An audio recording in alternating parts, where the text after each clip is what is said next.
La increíble historia del pene de Napoleón Bonaparte, mito, leyenda y misterio. En los anales de la historia universal, pocos nombres resuenan con tanta fuerza como el de Napoleón Bonaparte. Conocido por sus hazañas militares, su género político, su ambición imperial y su huella indeleble en la Europa moderna. Sin embargo, entre los secretos más insólitos y escandalosos que rodean su legado, existe una historia tan peculiar que desafía el límite entre lo absurdo y lo trascendental, la historia de su pene. ¿Cómo fue amputado? ¿Dónde estuvo durante décadas? ¿Realmente le pertenecía? Esta es la historia de un órgano que desafió al tiempo, al pudor y a la razón. Esta es la historia del pene de Napoleón Bonaparte. Napoleón Eddie Bonaparte nació el 15 de agosto de 1769 en una isla del Mediterráneo solo un año después de que la isla fuera entregada por Génova a Francia. Su familia era noble, pero empobrecida. Su infancia estuvo marcada por la pobreza y un deseo de superación feroz. Desde pequeño, Napoleón fue distinto. Serio, solitario, con una mirada profunda que parecía analizar y juzgar todo a su alrededor. Su mundo era uno de disciplina, orgullo familiar y resentimiento hacia la opresión francesa sobre Córcega. A temprana edad, demostró una mente brillante y una determinación implacable. A los 9 años, fue enviado al colegio militar en Francia continental. Hablaba mal el francés, con acento fuerte. Era objeto de burlas.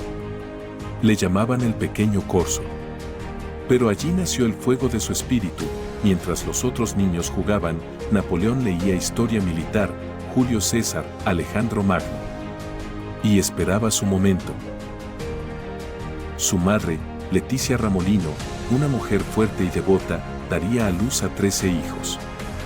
Su padre, Carlo Bonaparte, era un abogado ambicioso y cortesano del nuevo régimen francés. A los 16 años, se graduó como subteniente de artillería. Poco después, su padre murió. Napoleón se convirtió en cabeza de familia, protector de sus hermanos, obsesionado con el ascenso social. Francia hervía. La revolución estallaba. Cabezas caían. Reyes temblaban. Durante los años turbulentos, Napoleón se movió con inteligencia. En 1793, durante el asedio de Tolón, mostró por primera vez su genio táctico. Fue ascendido por el Comité de Salvación Pública y se ganó el favor del poderoso Paul Barras. Ahí conocería también a su primer gran amor, Joséphine de Beauharnais. Joséphine era una viuda criolla de Martinica, 10 años mayor, madre de 2 hijos, elegante, encantadora, seductora y deseada por muchos. Cuando Napoleón la conoció, quedó hechizado. Le escribía cartas ardientes, algunas conservadas hasta hoy: no te laves, Joséphine. Llego en 5 días. Su amor era fogoso, pero desigual. Ella lo engañaba. Él lo sospechaba. Luego, él también tendría amantes. Pero su relación marcó a Napoleón para siempre.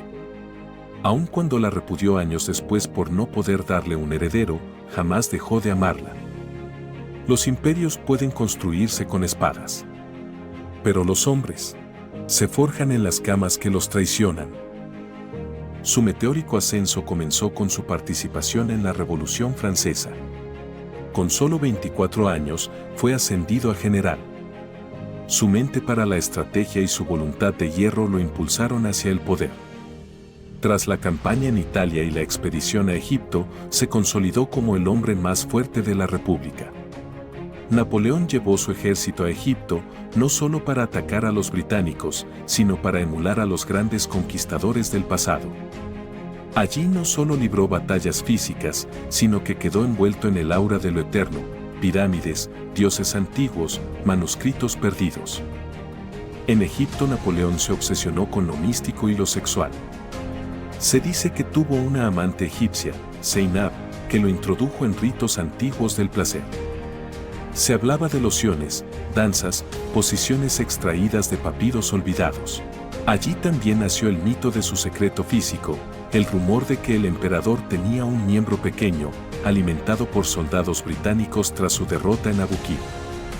La leyenda comenzaba a tejerse. En 1804, Napoleón se autoproclamó emperador de los franceses. Su imperio se extendió por gran parte de Europa.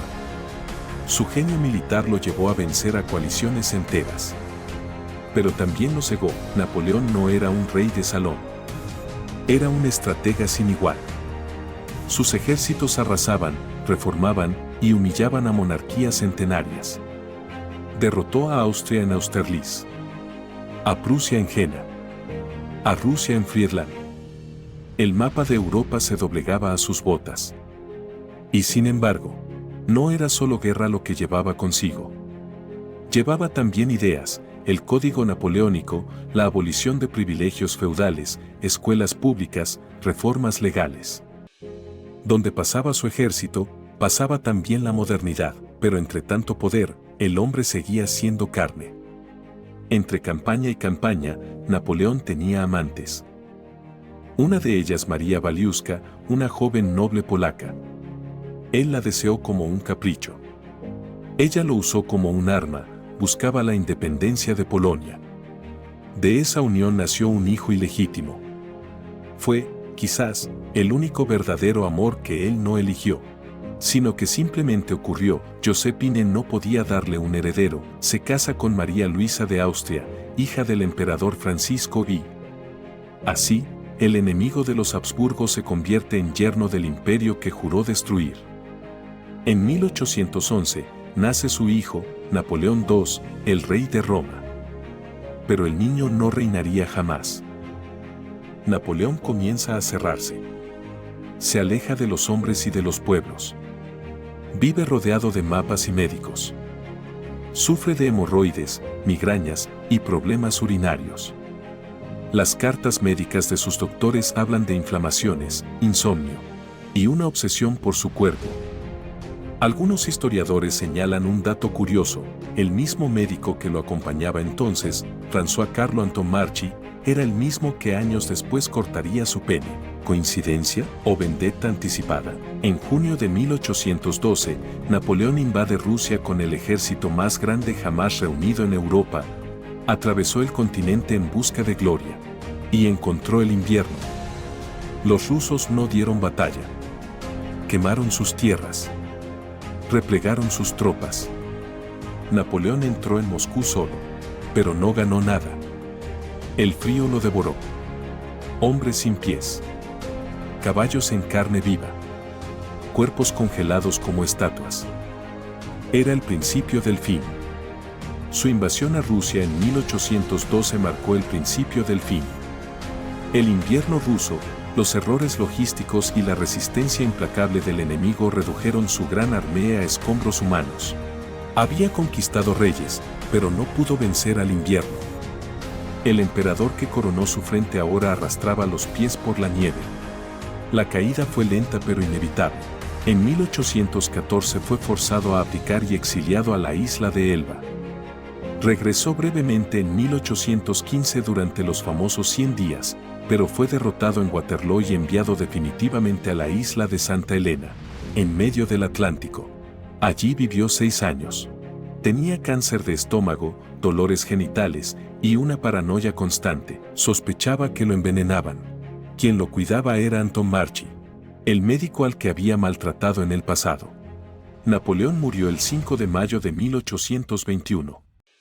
Su cuerpo fue sometido a una autopsia dirigida por el médico corsés François Carlo Antomarchi. Durante la autopsia, Antomarchi estirpó el pene de Napoleón. Hay quienes creen que fue por venganza. El emperador lo había maltratado verbalmente, humillado ante otros oficiales y despojado de su autoridad médica. Otros afirman que fue por morbo o por el deseo de tener un trofeo. Lo cierto es que ese órgano desapareció del acta oficial y comenzó un peregrinaje inaudito. Antomarchi entregó el pene al sacerdote italiano Ange Vignali, quien lo trasladó a Córcega. La reliquia permaneció con la familia del clérigo durante casi un siglo. En 1916 fue vendida a una casa de subastas británica y, posteriormente, al coleccionista estadounidense A.S.W. Rosenbach. En 1927 fue exhibida en el Museo de Artes Francesas de Nueva York. La prensa se mofó del objeto, una anguila seca, un cordón viejo y encogido, dijeron los periodistas de la época. Aún así, la gente pagaba para verla. Nadie podía creer que aquella pequeña tira de carne fuera la del conquistador de Europa. En 1977, el objeto fue adquirido por el urólogo John K. Latimer, famoso por haber estudiado los cuerpos de los nazis ejecutados en Nuremberg. Latimer, apasionado por Napoleón, conservó la reliquia en su casa de Nueva Jersey, donde la examinó detalladamente. Su análisis concluyó que el pene medía 4,1 centímetros y que en erección podría haber alcanzado entre 6 y 6,6 centímetros. Latimer lo trató como una pieza de estudio, pero nunca autorizó su exhibición pública. Tras su muerte, su hija Evan Latimer heredó el objeto y ha rechazado ofertas de hasta 85.000 euros. ¿Podría confirmarse su autenticidad con pruebas de ADN? La familia Bonaparte nunca ha autorizado exámenes ni ha reconocido la pieza como auténtica. El misterio persiste. La pequeña reliquia representa algo más que un órgano, simboliza la caída del héroe, la fragilidad del mito.